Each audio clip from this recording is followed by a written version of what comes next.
we will start What are you looking for? start practice tomorrow. What are you looking for these early weeks after the You know, the biggest thing I'm looking for is set the tone with the energy and toughness that you got to practice with every day.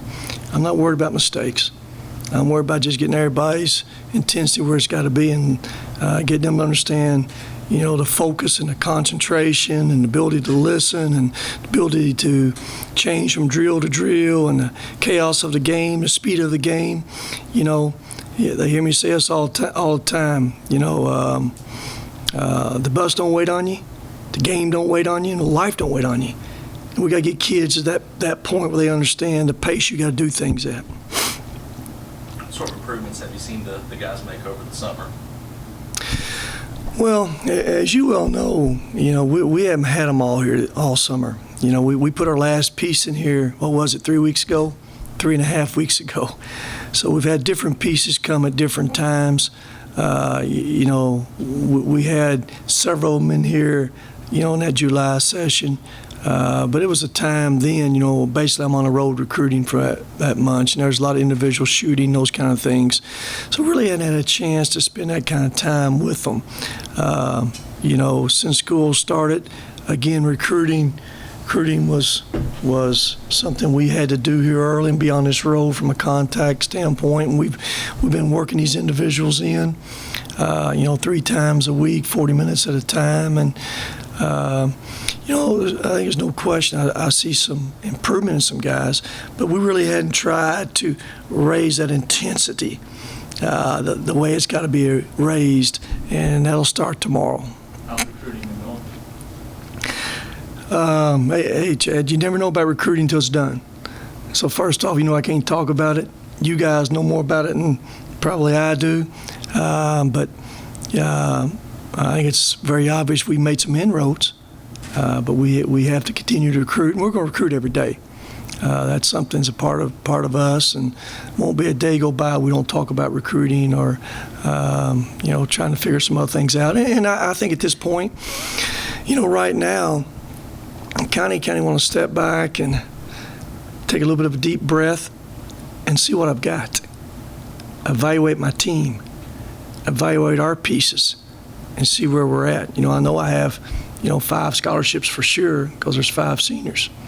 But I need to see some younger kids, see their mentalities, see how they respond under pressure and the toughness level of some of them. And, you know, that's one thing. It's, you know, you really can't evaluate. You put them under your own fire. You know, I think they've made some strides in conditioning. I think it was better than it was. But I think there's a lot more that we can still get from them. How well are these new guys acclimating to their teammates here at Western in general? New team, you mean? The new guys you brought in, how well? More new team than guys here. So how's the guys left over here adjusting to the new guys, you mean? Right. Is that what you meant? I'm gonna pick on you all the time. You know that because I saw you referee. So I got something for referees. So if you're gonna be in here in media, you gonna be in here all the time. Just get ready for it every time you come in here. So I think it's been good. I think we have good people. That's where it starts at. And again, you'll hear me say this: it's about people first. Your players are not players first; they're people first. And I think I have good people. I think the adjustments being understanding the accountability off the court, the little things, the importance of the little things. You know, 1 minute late means you're late. You know, those kind of little things, and establishing that type of culture off the court. And I think we've made tremendous progress in that area. Academically, being on time. You know, our guys eat breakfast every morning from 7 to 8:30. They're going to get their study table.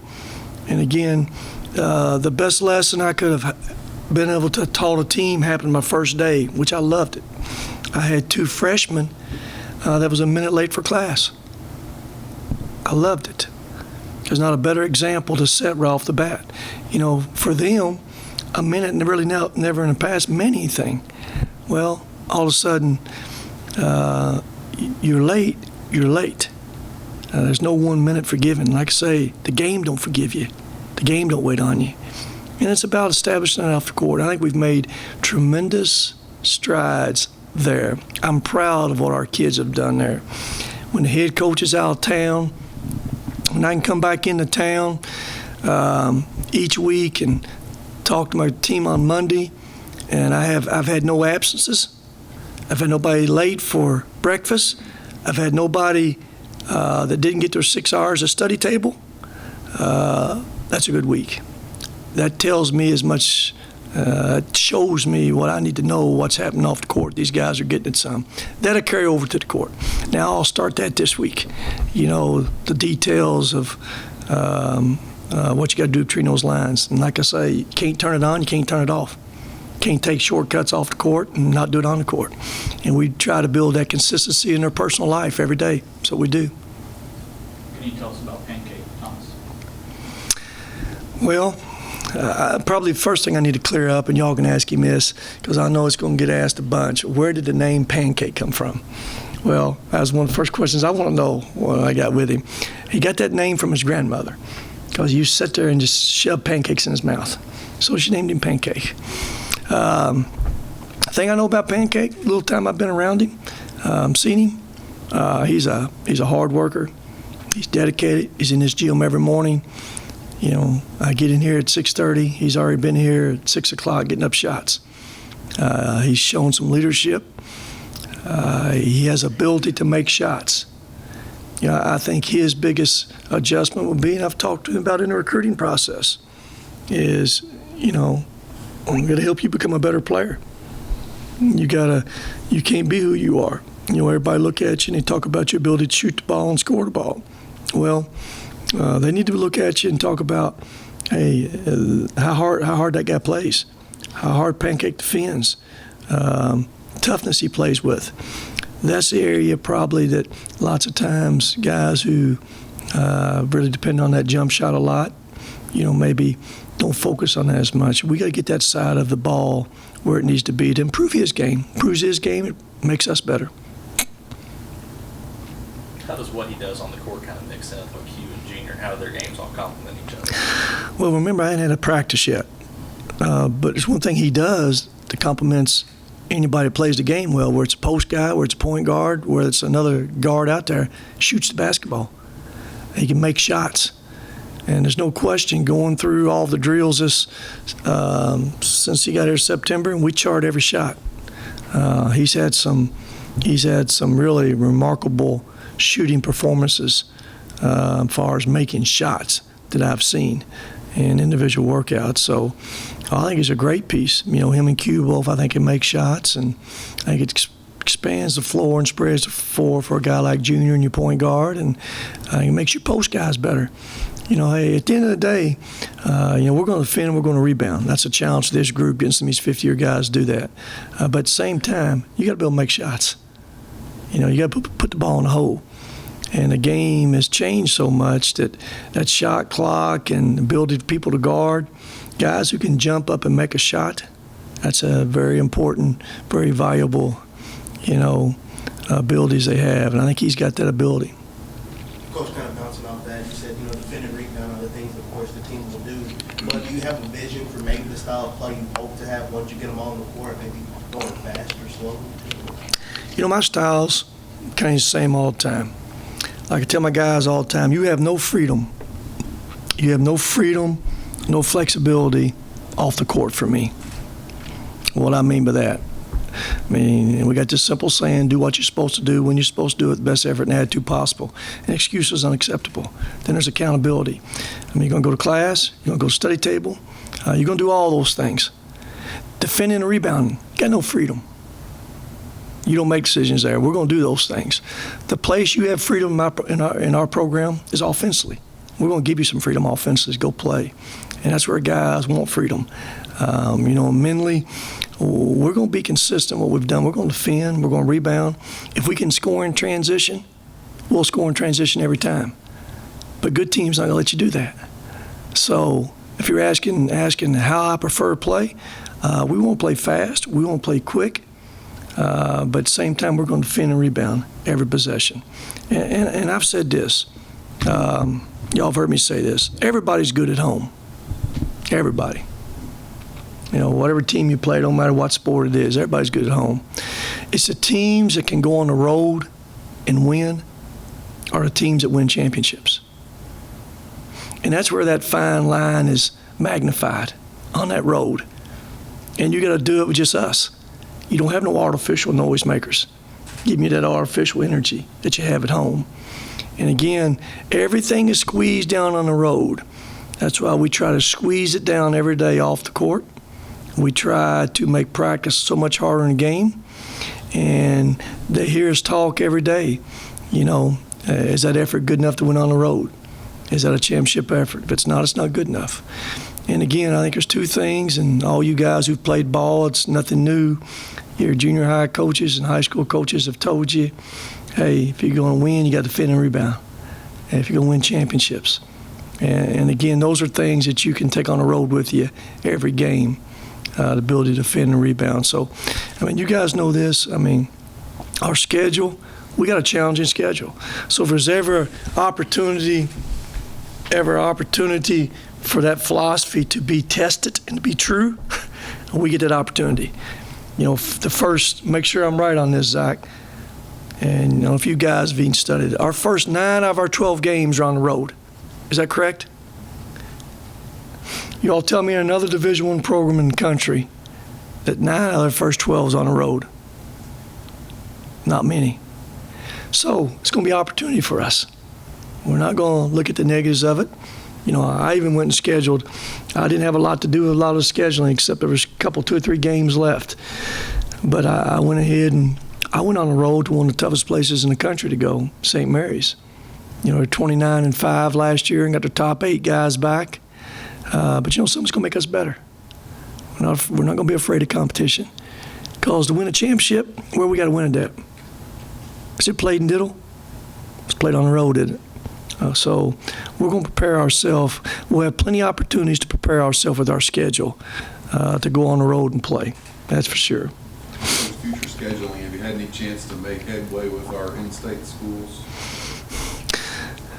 Not a lot of headway been made. Hadn't tried a lot yet. So we'll see how that goes. I've made it very clear through the media that we want to get those series going, and we're willing to 2 for 1, Kentucky, Louisville. 2 for 1, shoot, maybe a 3 for 1. Who knows? We're willing to do whatever it takes, and it's good for basketball in the state of Kentucky. Cal and I had a lot of very interesting games. Let's get that back going again. Let's create that interest here. And again, we'll see how that goes. If you guys got any way to get that done, go get it done. Help me get it done. Yes, sir. Coach, what's the last 2.5 months been like for you? 2.5 months or 5.5 months? Oh, clarify, 5.5 months.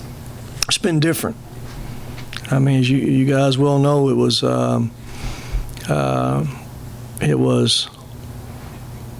basically there's one player coming back, junior J.J. Johnson. That's it. One guy that's played. Next guy, I guess, was Ben, averaged how many points a game? 3? Whatever it was. So, as I told you all when I walked out of that press conference, and I know that a press conference lots of times, it's a lot of lip service, and coaches say things that sounds good for you guys to print and run with and all that, but you'll find I'm not one of them guys. I'm going to be open with you. I'm going to be candid that I can. I can't tell you guys everything, but when I speak and tell you, and I'm not telling you things that I don't believe that sounds good. I'm telling you what's in my heart and what I'm convicted to try to do here. Our goal when was left that press conference, even though after I walked off that court that day and saw what we had and realized there was not a guard in that program. Not a guard. Yeah, you could have played for us. I knew then, you sit back and it's April 1st. Well, again, like I said, I'm too old to try to rebuild. Now you're trying to put a team together. It gives you a chance to compete for what we're trying to do, championships. Well, that's a long shot. Me talking about championships, leaving a press conference, with no needing 8 or 9 players, and it's April 1st. Well, you can't. There's not enough good high school players left out there then that gives you any kind of chance. And you can get some pretty good ones and be too young, and you got no chance. So we got fortunate. We were patient with it. I think we put the pieces together at the right times. I got Junior LaBamba first as a 5th-year guy, a guy that was different, a guy who transferred only because he wanted to be a point guard. He's never played point guard. I'll find out if he can play it. But I believe he can. Things I don't question about him is his will and his toughness and his character. I love all that about him. And he'll be a tough guy out there every night for you. Then, so we get one piece. Well, Q Johnson comes on the market. That took us about 6 weeks. 6 weeks to get that done, but we were patient. We didn't panic and take any other high school guys that would scare them. So now all of a sudden we get 2 pieces, 5th-year guys. At the same time, we're sprinkling a couple high school kids around them, and Marty, kid from Australia, and Damari, sprinkled Marco around them, and but I really felt like we had no margin for error, that bunch.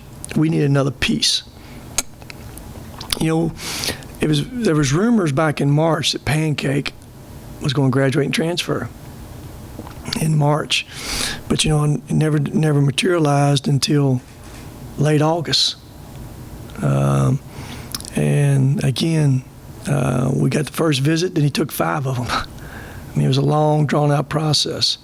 And most of the time when you're first, you'll be last. Most of the time. That's why everybody wants that last visit. But he was very diligent and thorough, and he's seen that opportunity for him. And all of a sudden now we have 3 5th-year guys. Now it gives you a fighter's chance. A fighter's chance to have an opportunity to go compete for a championship. And that was our goal when we walked out of that press conference 5.5 months ago, try to compete for championships. And again, in April, it was really difficult. And I think we've made some inroads and some recruiting since then that, right now we can look down the road, and now we can sit back and kind of evaluate where we're at and kind of which direction we need to go. But so it's been, you ask what I've done, that's where it's been right there. Establishing, the guys that are here, the new way of doing things, and the importance of off the court, the details off that court, little things, all about the little things. And those guys have been great. Willie Carmichael's probably, Willie Carmichael's come a long way in 5 months. I can say the same thing about Anton. I mean, he had dirt piled on him 6 foot deep and got in here. We shoveled most of it off of him. He's still standing some around his ankles, but most of it's off of him. We all know about Ben. Ben was a good student, the whole deal right there. So those guys have all made progress. Now there'll be another wave of shock that will hit them tomorrow about 1 o'clock that they have never been a part of and seen. So, but they will survive it, and they'll get better from it. And again, like I say, I like my I say kids, I like my young men. I think they've come a long way as people for me. And again, that's where it starts.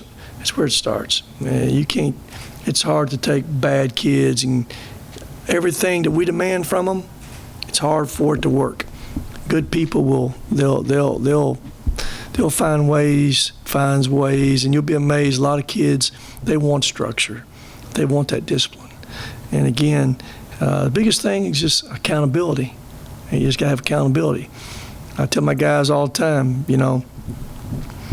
I'll never make you run for being late for class. Not getting if you get 5 hours and 55 minutes of study table and you're supposed to get 6 hours, I'll never make you run for that. Being late for weights, I'll never make you run for that. Who makes you run for that? Who is that? Who? Get that? You got a mirror on you? Take that mirror and pull it out and look at it. That's the only person that's ever going to make you run. Because all that stuff we're going to ask you to do, we all already said and agreed, it's not unfair. Don't expect you to like it. We've always said it's not unfair. So when you don't do what you're supposed to do when you're supposed to do it, it's going to be accountability. Like I said, with us, excuses unacceptable. I've heard all the excuses there is in 30 years. It's not one you can give me I haven't heard. And it's a good excuse. Just unacceptable. It don't matter. It's a good one. It just won't work. You'll still get held accountable. Can't have gray areas. Guys like you young guys, y'all live in gray areas. Y'all live in shortcuts in life. And that's the problem. I can look at some of these older guys in here, they ain't had shortcuts in their lives. It's different nowadays. And our job is to help you understand the little things, the real world, what the real world's about. You show up late for class 3 or 4 days, ain't no big deal here. You show up late for work 3 or 4 days, what's going to happen? You're not going to have a job. Well, most students, a lot of students and young men sometimes can't see that far ahead. Our job is try to help them, help them in life. Because someday basketball will be over for a lot of them. And we got to prepare them for life. And when they're prepared for life better, they're better basketball players for us too. Yes, sir. Can I ask a follow-up, Rick? Now that you've been the head coach again 5.5 months, you obviously a very established and respected head coach at Mississippi State. Your time as an assistant at Texas A&M, do you already feel like it's made you even a better head coach in your 5.5 months back on the job? 2 years at Texas A&M to make me better. The 2 years away from basketball made me better. And I've said that a lot. I've told a lot of coaches who's been in this for a long time, and I was in it for 30 or 31 years. Those 2 years I stepped away were the best 2 years of my life. And I've told a lot of coaches this, if you can step away, take them blinders off, reflect on the good, reflect on the bad, and still get back in it where you want it, it's the best thing for every coach. And as good as I thought I once was, I feel like I'm better now. First off, when you're in the coaching forever, 30 years, you're gaining experience as a young guy, and probably as you go on, you never have a chance to reflect. You don't have a chance to charge those batteries. Now, for the first time in my life, I can reflect. I've charged my batteries, and I'm more experienced. So those three things together, I think it's helped me, every part of it. And I had very few regrets. I asked myself, what would I change? There's very few things ever I'd change. I feel good about that. There's always a couple, but for the most part, there's very few things, except I just got more convinced. You can't have gray areas. You just can't have them. That accountability is so important. How's your family made the adjustment, Coach? And you guys haven't met my wife much yet. She's been, in and out, and I guess, it was very interesting from that standpoint too. We put our house on the market in 2 weeks in College Station. It sold. So you can imagine, you guys all married? Y'all married? Some of you? Okay. Those guys are married. You'll know this. You young guys will figure it out soon. Your wife just sold the house and nowhere to go, they get anxious. Now, I'm sitting up here in a hotel room. What do you think's on my mind? A house don't even make the list. It's a long list. It don't even get on it. Now, my wife, for 3 or 4 weeks, is trying to get me to drive across town and check out a house. I never would. I never went and saw one house. After about the 4th week, after she sold it, she had to come up and try to look around. We loved where we were at the time. I told Scotty, I figured it out. That's why, Scotty, they put you out at Old Stone, so they try to get you to love that place. And it is a beautiful place. And so we've been busy with all that. The kids got moved up, and my kids are fine. There's always adjustment some, but my kids they've traveled with us my whole career and life. Neil's done a great job. My boys, Isaac's He goes to Bowling Green. Noah and Luke go to a little junior high here beside Krispy Kreme. I know Krispy Kreme. That's where they want to go all the time. So hey, there. So it's all good. It's been good. It's been real good. No problems. Remember this now. All you guys been. How many of you guys been Starkville? Remember, I lived 24 years there. So there's some good things about Bowling Green. A lot of good things. Bowling Green's probably a better town than I knew. I didn't know there's so many other different little parts of Bowling Green. You know, even when I came in here and been around a little bit, it was just that one drag down Scottsville Road and then there's a lot of other places in Bowling Green, a lot of little neat areas just wasn't aware of. It's a great town. Got a beautiful campus. And the one thing I've found out here, and you guys can, I don't talk about this a lot, but it's very important. I found out just the willingness of this administration and these professors, man, to help. They'll help you. The student athlete's important here. I've been in some places, man, there's a whole lot of, you know, a lot of tape to cut through to get to some things. Here, this faculty's been great. They'll communicate with you. They'll work with you, the young men. You don't get that just anywhere. And that's probably a little bit of the not having 62,000 students maybe like Texas A&M have, that you get none of that. Back to this with 21,000 students where you get some of that. And that's important. And I've said this facility, we got a great facility. You know, our biggest thing now is again, everybody to believe at the level we believe, where we can get this thing back. I mean, I know it's been a while, where this thing's been consistently where you believe. I ain't talking about consistently you beat somebody that you didn't supposed to beat. I want us to go in those games believing we're supposed to beat them before we go in them. I mean, there's a difference.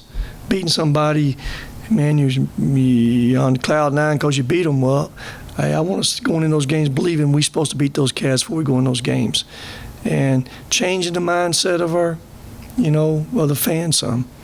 Again, we want to make this place and get this place back. There's no reason why we can't. Being one of the most difficult places in the country, come and play. Why can't we put 8,500 people out there every night? Tell me why we can't. We can. It's a beautiful facility. And it's simple. I said it from press conference. It's about players first, winning second, then people come. And I wish it was reversed. I wish the people would come first. Give us time to go get some players. Give us some time to go win. But that's not the way it is. Not just at Western Kentucky, anywhere.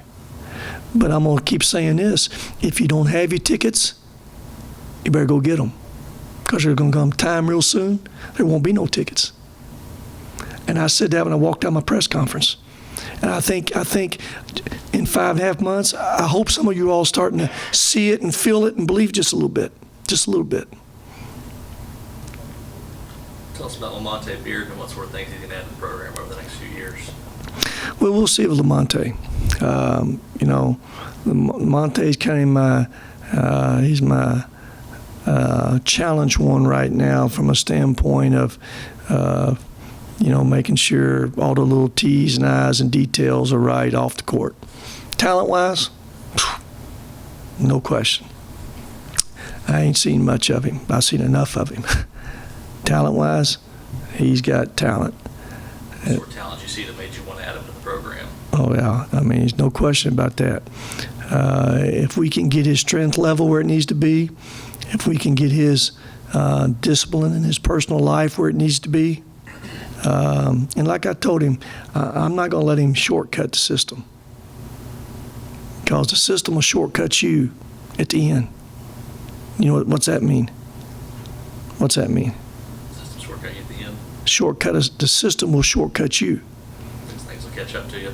I tried all these guys. They want to play at the next level.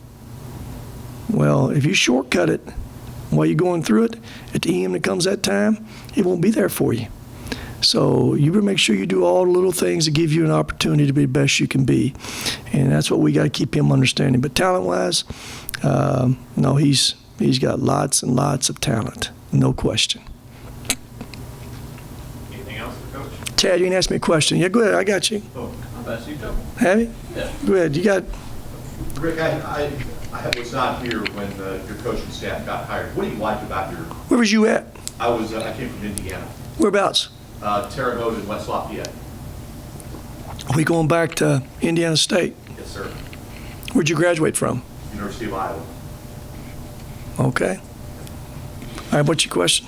What do you like about your coaching staff? Well, I like my coaching staff because, I have a couple guys that's, two of the guys are guards who've played in the Final Four. Shaman's played in the Final Four, 3 of them in North Carolina. Quantas White played in the Final Four at Oklahoma. I've known Quantas from recruiting him. He committed to me at Mississippi State and signed to Oklahoma. I tell him all the time, can't believe anything he tells you. So, hey, Cheeks is a more experienced guy, been around. I got a mixture. Then I got Talvis Franklin. That guy's been with me, 10 or 12 years. I don't even know. At Mississippi State, a guy that knows me, left and right arm. He knows everything. And I told you all this, maybe I didn't. At press conference I didn't. We've had a couple since, but, Martin Cross has been great. He's been a guy that's been here, understood a lot of things where it was at, and he's been a great bridge to all that, and he's a hard worker. I brought a video guy from Texas A&M with me, Mark Martin, and was able to keep being Hansborough around in the graduate manager role, which is great. He's a guy that, again, been with me, and he epitomizes what hard work's about. He's a little guy from Poplar Bluff, Missouri, no one ever heard of. We signed him at Mississippi State. Kind of the rest was history then. Helped us, get to that second round, Sweet 16. Next game to Memphis that beat us out when Memphis went to Final Four. Then he went to Notre Dame and became Big East Player of the Year. A little old kid that nobody wanted. He's done it through hard work. And that's what I want our players to feel and see from all of us every day, because that's what it's about. Chad, you have one? I don't have any more. Y'all better keep asking them now. We're not going to do this every day now. Anybody got Y'all got questions? Who y'all with? CM2.